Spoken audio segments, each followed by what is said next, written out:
हैं, मार के धज्जी उड़ा दिया। अरे पाकिस्तान बच्चा है, अपने बच्चा है, बिगड़ गया, आराम से मारिए। ऐसे एकदम धज्जी उड़ा दिए बेचारा सब।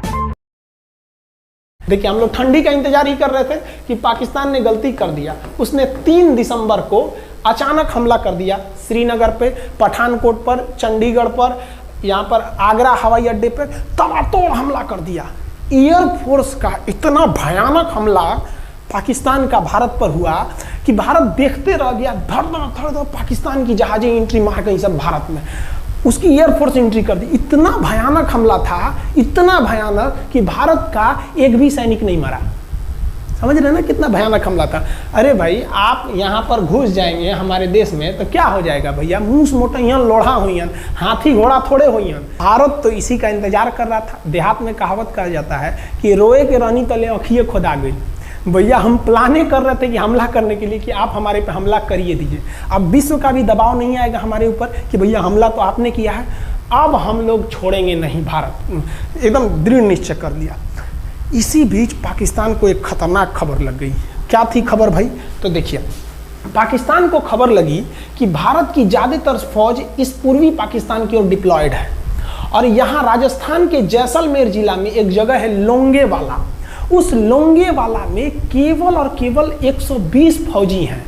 और अगर पाकिस्तान ने सोचा कि 120 फौजियों को हम रातों रात मार देते हैं तो उस समय एयरफोर्स रात में लड़ाई नहीं कर सकती थी, इसलिए इन्होंने लोंगेवाला में एंट्री मार दी। पूरी भयानक टैंक लेकर, फौज लेकर, इन्फेंट्री लेकर, और उसको वो लोग लोंगेवाला में घुसने के लिए चल दिए।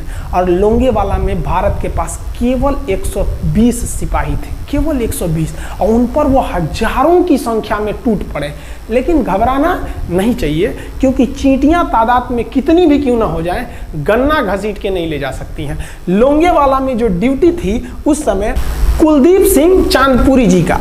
कुलदीप सिंह चांदपुरी सरदार हैं, आप देखे होंगे बॉर्डर मूवी में इनका रोल सनी देओल ने किया है। अब ये कुलदीप सिंह, ये भैया पंजाबी सिख, अब ये लोग 1.25 लाख से नीचे कुछ सोचते ही नहीं है। चिड़िया नू में बाज लड़ावा, गिदड़ नू में शेर बनावा, और 1.25 लाख नू एक लड़ावा, तब गोविंद सिंह नाम रखावा। खबर आया कि आपसे जो लड़ने आ रहे हैं ना पाकिस्तान की ओर से, वो ब्रिगेडियर तारिक मीर आ रहा है। उसके पास टैंक है, 2800 फौज है, बहुत ही तेज रफ्तार से आ रहा है।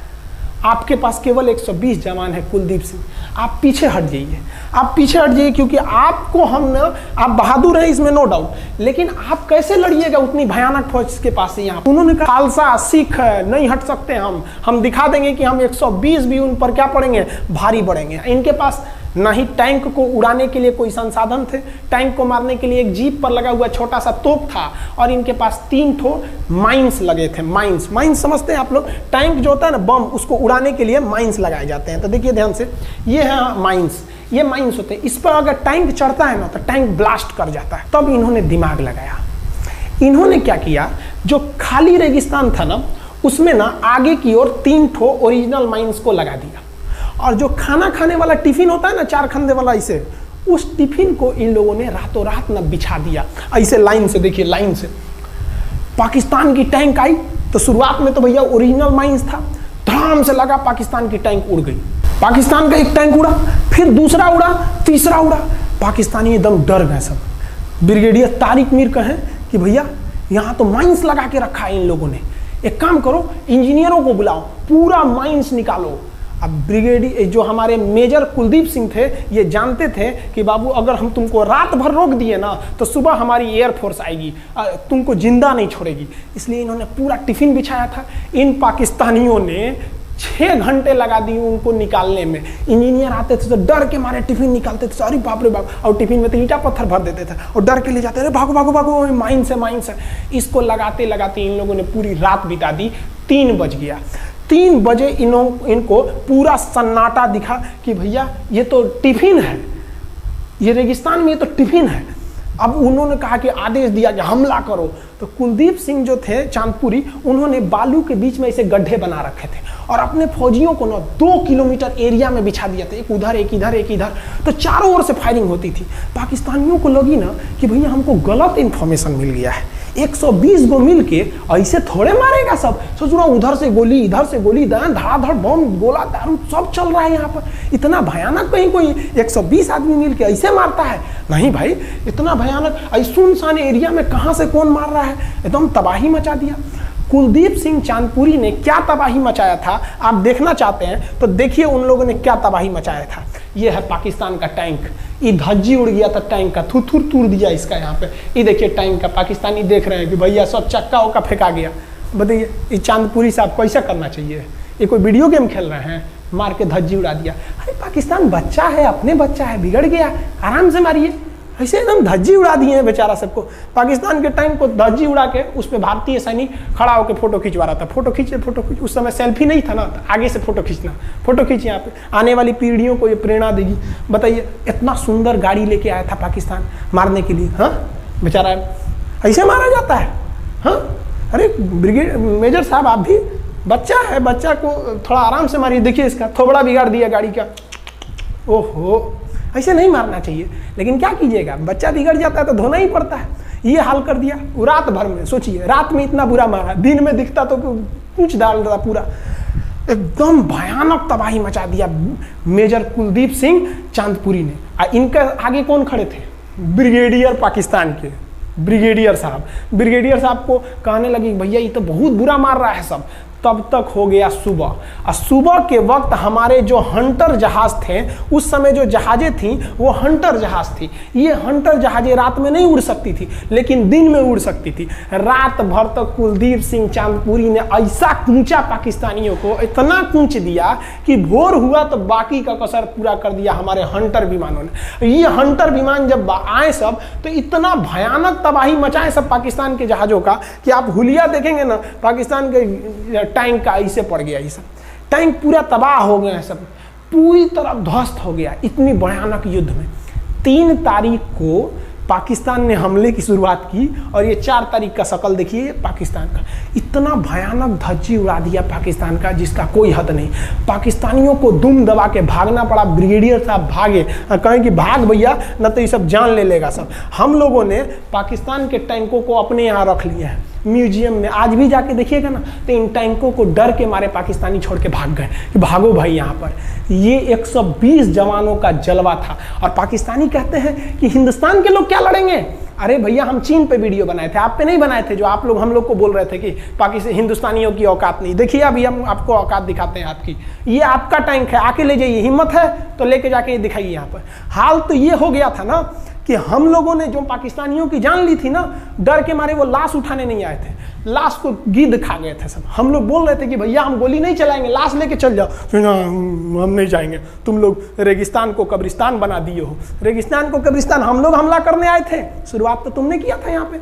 तो ये गिद्ध खाए थे सब, सफाई उफाई का काम ये किए थे सब। अब पाकिस्तान हम लोग को धमकी देता है। आज भी वो नहीं सुधरे हैं। आज भी हमने जो चाइना पे वीडियो बनाया था उस पर वो हमको धमकी देता है कि भारत की आर्मी कुछ नहीं कर सकती। अरे भैया आप सोचिएगा भी मत, अभी के समय में तो मत सोचिएगा। जानते हैं क्यों? देख लीजिए इधर अभी कौन बैठा है भारत में, समझ में आ रहा है? आप लोग तो पहले पाकिस्तान वाले लोग इस बात पर रिसर्च कीजिए कि इनमें ज़्यादा खतरनाक कौन है आपके लिए। हमको तो यही ज़्यादा खतरनाक लगते हैं भाई, समझ में आया आप लोग को? तो अभी देखिए ध्यान से, यहाँ पर पाकिस्तान ने जो हार हुई थी लोंगेवाला में, ये हार में पाकिस्तान की तो कमर टूटी और पाकिस्तान का पूरा मनोबल टूट गया कि ससुरा 120 गो मिल के ऐसे कैसे धो दिया सब। बताइए इतना भयानक धोया जाता है। तो ये शुरुआत तो इन्होंने किया 3 तारीख को, 4 तारीख को हमने धो दिया। अब बचा नेवी कहे कि भैया आर्मी को मौका दिए, एयरफोर्स को मौका दिए। रात में आर्मी धोई, सुबह में एयरफोर्स धोई, हम नहीं धोएंगे क्या? हम भी धोएंगे। नेवी कब पहुंची? 5 दिसंबर 1971 को कराची पहुंच गई। और कराची में जब पहुंची ना तो कराची को तबाह कर दिया। इतना भयानक बम्बार्डमेंट किया कराची पर कि कई दिन तक कराची बंदरगाह पर आग लगा था। और कराची बंदरगाह को तो उन्होंने ऐसा धज्जी उड़ाया जिसे लग रहा था सिंधु सभ्यता बना दिया उनको। तो पाकिस्तान की, पश्चिमी पाकिस्तान का कमर टूट गया। पाकिस्तान वालों ने कहा कि ससुरा सब बोल रहा था सब कि हम इधर डिफेंसिव है, यानी ज़्यादा हमला नहीं करेंगे, ज़्यादा हमला इधर करेंगे। ससुरा इधर कैसे मार रहा होगा सब, अभी इधर भी बताते हैं कैसे मारा सब। ये कराची पहुंच गया। आप देखेंगे क्या हाल किया था सब कराची पे। कराची में जब मारा गया था ना इन पाकिस्तानियों को, तो ये पाकिस्तानी भाग गए थे सब ग्वादर में। ये ग्वादर भाग गए, अभी इनसे ग्वादर भी जाने वाला है, पूरा राज्य चला जाएगा इनसे, बलूचिस्तान। छुप के गए थे लोग ग्वादर बंदरगाह पे। अगर हम झूठ बोल रहे हो तो आप खुद पता कीजिएगा अपने यहाँ के इतिहास में भाई, हिंदुस्तान ये ग्वादर बंदरगाह पे छुप गए थे सब। आप देखिए कराची का क्या हाल हुआ था उस समय, हमारे एयर नेवी ने क्या हाल किया था। पाकिस्तान का जितना जहाज बस मिल जाए कि भैया ये जहाज किसका है, तो भैया जब पता चले कि भैया ये जहाज पाकिस्तान का है, ये हाल हो जा रहा था जहाज का। यहाँ देख लीजिए इनका पूरा ध्वस्त का, भैया ऐसे मारा जाता है। हाँ अरे भाई बच्चा को बच्चा की तरह मारना चाहिए। इंडिया की नेवी ने भी हद कर दिया, बताइए इस तरह मारा जाता है। हाँ यहाँ देख लीजिए पूरा का पूरा धज्जी उड़ा दिया इन लोगों को। अरे भाई बच्चा है, बिगड़ गया है तो थोड़ा सा आराम से ना मारिएगा, कि देख रहे हैं इस तरह से मारा पूरा पाकिस्तान के, कराची बंदरगाह उड़ गया। तो पाकिस्तान का तो इधर से तो पूरा का पूरा धज्जी उड़ा दिया। अभी शुरुआत हुए युद्ध के केवल 2 दिन हुए हैं, आप दिल थाम के रखिए, अभी युद्ध लंबा चलने वाला है। 3 दिसंबर को स्टार्ट किए, 4 दिसंबर को हम लोग लोंगेवाला धो दिए, अब 5 दिसंबर को कराची। अब पाकिस्तान ने ना भारतीयों को तबाह करने के लिए, भारत का सबसे खतरनाक जहाज था INS विक्रांत। INS विक्रांत को बर्बाद करने के लिए ना इसने यहाँ से भेज दिया INS PNS गाजी को।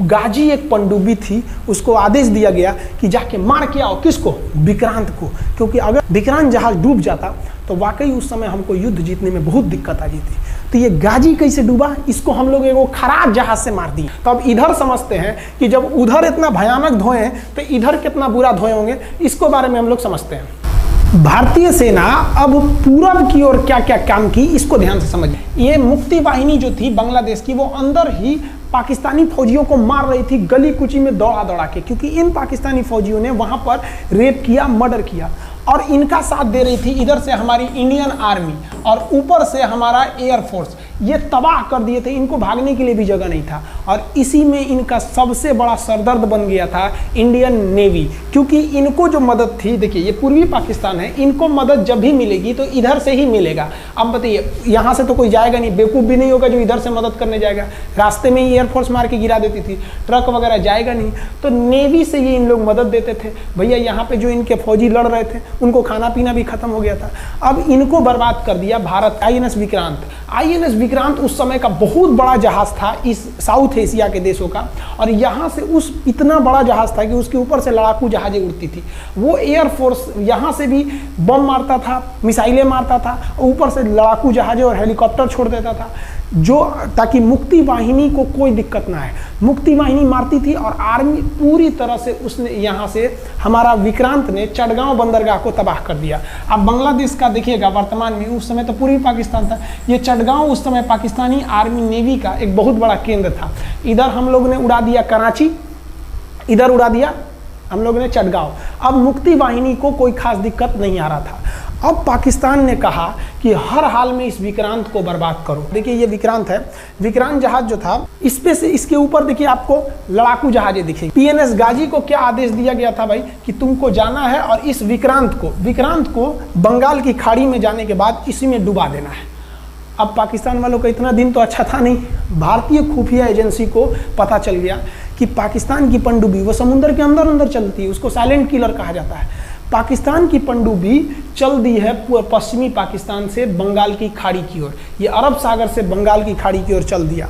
अब विक्रांत को बचाना हर हाल में जरूरी था, इसलिए हम लोग विक्रांत को छुपा दिए, मतलब थोड़ा सेफ्टी दे के रखने लगे।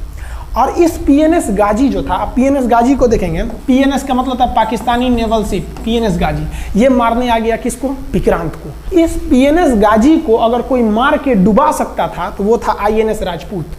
लेकिन ये जो INS राजपूत आप इमेज में देख रहे हैं, ये उस समय समस्या क्या था इस INS राजपूत के साथ, क्योंकि इसके इंजन में कुछ खराबी आ गई थी और ये बिगड़ गया था, और बिगड़ के इसको विशाखापट्टनम पे बनाया जा रहा था, रिपेयर किया जा रहा था, इंजन ही गड़बड़ हो गया था। तो भारतीयों का यहीं पे दिमाग काम आया। भारतीयों ने सोचा क्यों ना हम PNS गाजी को खुद बुला के लाएं, कहाँ पर, विशाखापट्टनम पे। तो लोगों ने कहा कि भैया ये आएगा विशाखापट्टनम में, कि आओ INS राजपूत हमको मार दो। तो कहा कि नहीं, देखिए कैसे आएगा। भारतीयों को पता था कि हिंदुस्तान में पाकिस्तानियों के कुछ ना कुछ जासूस होंगे और वो पाकिस्तान को पल पल की खबर दे रहे होंगे। भारतीयों ने क्या किया, आईएनएस विक्रांत के जितने भी अधिकारी थे उनसे कहा कि आप लोग अपने अपने घर फ़ोन कीजिए कि हम विशाखापट्टनम आ रहे हैं, तुम लोग हमको छुट्टी मिला है, विशाखापट्टनम में 10 दिन रुकेंगे, हमारे लिए तुम लोग खाना पीना अच्छा से बनाओ। लड़कों से उन लोगों को खबर खिला दिया। विशाखापट्टनम में जितने मछुआरे थे उनको कहा गया कि आप लोग हट जाइए, बहुत बड़ा जहाज आने वाला है, बहुत बड़ा जहाज विक्रांत आ रहा है, यहाँ पे आप लोग खाली कर दीजिए, आईएनएस विक्रांत आ रहा है। यहाँ पर क्या किया गया, ऑर्डर दिया गया, बहुत सारे फल सब्जी अंडा ब्रेड कि भैया ये इतने बड़े जहाज के लिए जा रहा है, 6 महीने का खाना चाहिए। ये खबर आग की तरफ फैल गई पाकिस्तानियों को और पाकिस्तान में खबर लग गई कि भैया आईएनएस विक्रांत यहाँ नहीं है, आईएनएस विक्रांत विशाखापट्टनम पे है। अरे बकलोलवा, विशाखापट्टनम पर पीएनएस गाजी की मौत यमराज इंतजार कर रहा था आईएनएस राजपूत। ये गधा जो था पीएनएस गाजी, ये मुड़ गया किधर की ओर, विशाखापट्टनम की ओर। और विशाखापट्टनम पर चुपचाप शांति से खड़ा हुआ जहाज आईएनएस राजपूत इंतजार कर रहा था, तो पानी के अंदर अंदर आओ, ये अभी बाहर निकला हुआ है, पानी के अंदर रहती है। और आईएनएस राजपूत देखा कि ये आ रहे हैं, वो आईएनएस राजपूत को मारता कि इससे पहले ही आईएनएस राजपूत मार के तबाह कर दिया पीएनएस गाजी को। पीएनएस गाजी पर को डूबने के बाद पाकिस्तान को बहुत बड़ा सदमा लग गया।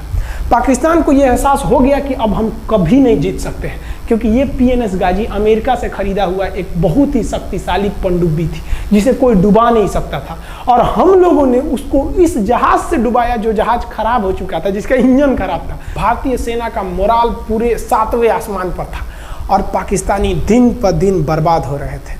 अब पाकिस्तानियों को लगा अब क्या करेंगे, तो पाकिस्तानियों ने अमेरिका में फ़ोन किया, भैया आप कुछ कीजिए। तो अमेरिका ने ना यूएनओ में मुद्दा उठा दिया, यूनाइटेड नेशन ऑर्गेनाइजेशन, इसकी जो सिक्योरिटी काउंसिल है, सुरक्षा परिषद, इसमें कह दिया पूर्वी पाकिस्तान पर जुल्म कर रहा है, मार रहा है। तो रसिया उस समय हमारा साथ दिया, कहा कि तू देर जानता है जुल्म कर रहा है, भारत जो कर रहा है सही कर रहा है, हम इस प्रस्ताव के खिलाफ में वीटो करते हैं। वीटो अगर कोई देश, 5 देश को वीटो है, इस पर अलग चर्चा करेंगे, अगर किसी ने वीटो कर दिया तो वो प्रस्ताव रद्द हो जाता है। तो पाकिस्तान की एक और उम्मीद यहाँ पर अपना दम तोड़ दी। अब पाकिस्तान कहा अमेरिका से कि भैया आप ही हमको बचा लीजिए। तो अमेरिका ना पाकिस्तान की ओर से भारत पर हमला करने के लिए अपना सबसे खतरनाक जहाज भेज दिया, 7वां बेड़ा। देखेंगे 7वां बेड़ा को, अगर इतना भयानक था 7वां बेड़ा, ये अमेरिका का साथ अकेले चलता ही नहीं था, इतनी पूरी फौज के साथ, नेवी के साथ चलता था। ये किस लिए आया था, विक्रांत को डुबाने के लिए, और इसका साइज विक्रांत से डबल था, इसके आगे विक्रांत नहीं टिक पाता। अब इंदिरा गांधी भी टेंशन में रह गई। ले, तब उस समय इंदिरा गांधी को याद आया कि भैया हमारा एक और तो हम समझौता करके आए हैं, अगर अमेरिका पाकिस्तान का साथ दे सकता है तो रूस से हम भी तो समझौता करके आए हैं। तो भारत ने रूस को कहा कि भैया अमेरिका इतना भयानक 7वां बेड़ा भेज दिया, आप हमारी मदद कीजिए। तो रूस ने कहा टेंशन क्या लेते हो, देखो हम बोलते हैं। रूस ने परमाणु पनडुब्बी भेज दी और रूस ने अपना 40वां बेड़ा भेज दिया। आप देखेंगे ये रूस का 40वां बेड़ा है, ये अपने भारी भरकम जहाजों के पूरे ग्रुप के साथ चल दिया, कहा कि चल भैया देखते तुमको कौन मारेगा भारत को। और अमेरिका को सीधा कह दिया कि भैया विक्रांत पर अगर आपने हमला किया तो ये हमला हम रूस पर हमला मान लेंगे। यहाँ पर खड़ा था भारत का विक्रांत और उसकी सपोर्ट में खड़ा था रूस का 40वां बेड़ा। और रूस ने यमन से अपनी एयरफोर्स को भी कह दिया था कि भैया तुम भारत की देखभाल करना। तो भारत की सुरक्षा के लिए इतने लोग, और अमेरिका अपना 7वां बेड़ा लेके यहाँ मुंह देख रहा था, और ब्रिटेन ने भी अपने ईगल नाम के बेड़ा को भी भेज दिया था। तो ये 2 लोग हमारे खिलाफ आ गए थे लड़ने के लिए। कितना, अब बताइए, हम लोग बांग्लादेश की भलाई सोच रहे थे, और अमेरिका का 7वां बेड़ा और रूस का ब्रिटेन का ईगल हम लोग के खिलाफ था, और हमारा अपना विक्रांत और रूस की एयरफोर्स और उसकी 40वां बेड़ा हमारे साथ थी। ये पूरी तरह से बाउंड्री बना दिया था 40वां बेड़ा। 40वां बेड़ा का कहना था कि भैया हमारे जहाज पर ऑटोमेटिक मिसाइल लगी है, तुम अगर इधर आओगे तो हम मार देंगे तुमको ऐसे ही। रूस ने अपनी सारी पनडुब्बियों को ऊपर उठा दिया, समुद्र के ऊपर, ताकि सैटेलाइट से और दूसरी निगरानी से देखा जा सके, और यही हुआ भी। वो लोग रूस के इतने खतरनाक जहाज़ों के ग्रुप को देखकर घबरा गए, इतना घबरा गए कि ब्रिटेन ने कहा था we are too late, Britain का ईगल बेड़ा अमेरिका के 7वां बेड़ा से कर रहा है कि रे उधर मत जो, बहुत देर हो गया है, वो पहले पहुंच गया है रूस, अब मारेगा वहीं तबाह हो जाओगे यहाँ पे। तो 7वां बेड़ा ने धमकी दिया कि हमारे जहाज में परमाणु बम लदे हुए हैं। तो 40वां बेड़ा ने रिप्लाई किया था कि हम भी जब चले थे ना तो परमाणु बम लादे के चले थे, और गिनती जब कर रहे थे तो हम भी गिनती किए थे, 250 हमारे पास भी परमाणु बम था, लेकिन इतना ज़्यादा था कि सोचे कि कौन गिनेगा, बाद में गिनेंगे, आ जाओ देखते हैं किसके पास कितना है। तो रूस ने हमसे सच्ची दोस्ती निभाई थी, और इधर शेख मुजीबुर रहमान की जो मुक्ति वाहिनी थी वो अपना काम कर रही थी। अब भारत आर पार की लड़ाई में था, पाकिस्तान हर मोर्चे पर हारते जा रहा था। भारत सरकार ने पाकिस्तान पर मनोवैज्ञानिक दबाव बनाने के लिए निर्मलजीत सिंह अरोड़ा ने एक प्लान बनाया। उन्होंने एयरफोर्स को पूर्वी पाकिस्तान यानी जो अभी बांग्लादेश है तो ढाका के ऊपर एयर ड्रॉप करा दिया, हवाई जहाज से सैनिकों को उतार दिया, और उन सैनिकों के भेष में उसमें सैनिक कम थे और उसमें केवल पुतलों को नीचे उतारा गया था। ये केवल इंडियन आर्मी जान रही थी कि पुतला नीचे उतरा है सर, लेकिन मीडिया ने तो इसको खबर को आग की तरह फैला दिया। और इसमें हम धन्यवाद देना चाहेंगे हाथ जोड़कर बीबीसी न्यूज का। और बीबीसी ने ये छाप दिया कि इंडियन एयरफोर्स ने ढाका पर 5000 एयर ड्रॉप करा दिया फौजियों को। अब ये गली गली खोज खोज के पाकिस्तानी फौजियों को मारेंगे कि तुम क्यों मार रहे हो हमारे बांग्लादेशी भाइयों को। और बांग्लादेश की मुक्ति वाहिनी वैसे ही उनके पीछे पड़ी हुई थी पाकिस्तानियों के। अब पाकिस्तानियों का पूरा मनोबल टूट गया, पाकिस्तानी गली गली छुप गए सब। सोचिए ये पुतला से डर जा रहे थे सब, रियलिटी में ये फौजी नहीं थे, ये पुतला गिराया गया था एयर ड्रॉप करके। अब वो लोग डर के मारे भाग गया यहाँ पर। अब एयरफोर्स ने देखा कि उसके ये छोटे से वैज्ञानिक दबाव का इतना खतरनाक असर पड़ा है। एयरफोर्स ने कहा कि अब एक काम करते हैं, अब आर पार को अब ठोक डालते हैं पाकिस्तान को, अब जो होगा सो देखा जाएगा। एयरफोर्स ने बांग्लादेश के जो गवर्नर थे उनके घर पे हमला कर दिया। अब वो घर में नहीं थे, वो तो बच गए।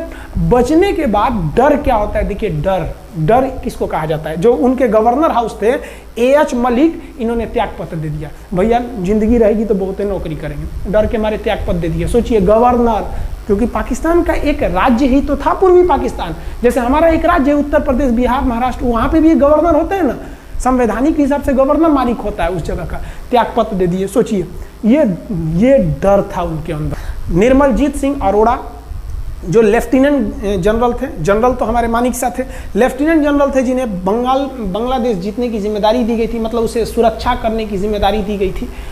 वो पाकिस्तान के लेफ्टिनेंट जनरल नियाजी से बात किए और उन्हें कहे कि हम आपको आधा घंटा का टाइम देते हैं और आप इस आधा घंटा में विचार कीजिए आप सरेंडर करते हैं कि नहीं। अगर आप सरेंडर कर देंगे तो हम आपको गारंटी देते हैं कि आपके सैनिकों को जिंदा रखा जाएगा, और अगर आप हमारी बात को नहीं मानेंगे, देखिए गवर्नर साहब के घर है, कोई ठीक नहीं है, आपके घर पे भी यही हो जाएगा।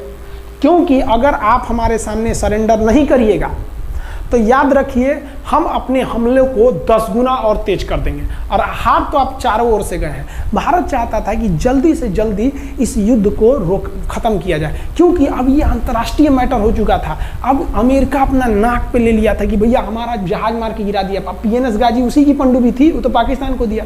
7वां बेड़ा को नहीं घुसने दिया, तो अमेरिका की किरकिरी हो रही थी। ब्रिटेन के ईगल को घुसने नहीं दिया, उसकी किरकिरी हो रही थी। अब भारत को उस समय लोग कहते कि ये गरीब देश है, अभी आज़ाद हुआ है। 1971 में हमारी यही हाल थी, और सारे लोग कह रहे थे हम उसको गरीब समझ रहे थे, रुआ के रख दिया अमेरिका को, हर जगह धो दिया पाकिस्तान को। अब बेचारे नियाजी क्या कर सके। नियाजी को आधे घंटे का टाइम दिया गया। 16 दिसंबर 1971, याद रखिएगा दिन, 16 दिसंबर 1971। ये हमारे इतिहास का 13 दिन के युद्ध में हमने पाकिस्तान को धूल चटा दिया था, क्योंकि 3 दिसंबर को पाकिस्तान ने युद्ध स्टार्ट किया था और 16 दिसंबर को हम लोगों ने जनरल नियाजी से आत्मसमर्पण करवा लिया। और आत्मसमर्पण आप देखना चाहेंगे जनरल नियाजी का। जनरल नियाजी इन्होंने हमारे लेफ्टिनेंट जनरल निर्मलजीत सिंह अरोड़ा के सामने आत्मसमर्पण साइन किया, और साइन करने के बाद बांग्लादेश के ढाका रेस कोर्स में इन्होंने साइन किया, और इनकी आंखों में आंसू था। एक देश के सेनापति के लिए इससे शर्म की बात क्या है, जो गिनीज बुक में नाम रिकॉर्ड करा दिया। गिनीज बुक में कैसे, देखिए पाकिस्तान के लोग हम चाइना के वीडियो बनाए थे, उस पर कमेंट कर रहे थे कि इंडियन आर्मी कुछ नहीं कर सकती। देखो बांग्लादेश तुम्हारी बहादुरी का जीता जागता उदाहरण है। तुम्हारे यहाँ का 93,000 फौज, सोचिए 93,000 सैनिक पूरी दुनिया में आज तक आत्मसमर्पण नहीं किया। ये 93,000 लोगों ने आत्मसमर्पण कर दिया। देख लीजिए ये अपना बंदूक फेंक दिए, अपने स्टार नोच के उतार दिया कि भैया हम लीजिए आत्मसमर्पण कर रहे हैं, बेल्ट उतार के दे दिया, अब चलिए जहाँ ले जा रहे हैं, जितना लाठी मारना है हमारी, आत्मसमर्पण। ये वही पाकिस्तान है, याद रखिए आप, याद कीजिए हमारे 120 सैनिकों ने आपको धूल चटा दिया था लोंगेवाला में, केवल 2 सैनिक मरे थे लोंगेवाला में, और पूरी की पूरी आपको भगा दिया था 4 दिसंबर को ही। और आप याद कीजिए, बहुत बहादुर बनते हैं ना, 93,000 फौज आपकी हार के गई है यहाँ से। इतना बड़ा हार दुनिया में आज तक कहीं का नहीं हुआ है। 93,000 सैनिक सरेंडर करके गए हैं भारत के सामने से। क्या बात कीजिएगा आप हमारे सामने। तो ये है, गिनीज बुक में नाम है। ये तो है भैया पाकिस्तान की आर्मी, एक तरह से गिनीज बुक में नाम है ना जी। भले हारने से नाम है तो क्या हुआ, पाकिस्तान के लिए इससे खुशी की बात क्या हो सकती है कि भैया गिनीज बुक के नाम है। अब इन लोगों को जेल में बंद कर दिया गया, बाद में हम लोगों ने इन्हें छोड़ भी दिया था। और इस सरेंडर के बाद बांग्लादेश के जो मुक्ति वाहिनी थी, उसके चेहरे पर ये मुस्कान थी कि बांग्लादेश अब स्वतंत्र हो गया। ढाका, इंदिरा गांधी का स्टेटमेंट था, ढाका स्वतंत्र राजधानी है स्वतंत्र बांग्लादेश की।